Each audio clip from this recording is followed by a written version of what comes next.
The truth is, we've all been buying a lot of toilet paper this year. Thank you, 2020. And it seems we go through it faster than ever, too. So next time you empty a roll, save the tube and make these festive ornaments. It's easy and it doesn't even resemble a TP roll. So let's make it.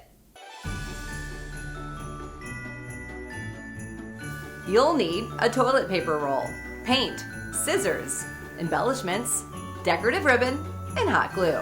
Start by painting the inside of your toilet paper roll. When they're dry, paint the outside a different color. Now, find the center point of the roll and draw a 1/2-inch band around the toilet paper roll.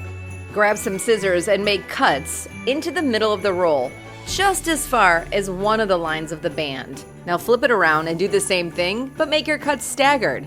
Now, cut each of these tabs into a point. All the way around, and on the other side. Fold back the points on both sides.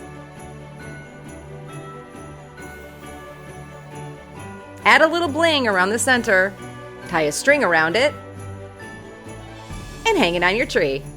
And there you have it, a TP roll turned ornament. Fill your tree up with these spectacular looking gems and finally feel good about all the toilet paper you hoarded this year. Happy holidays!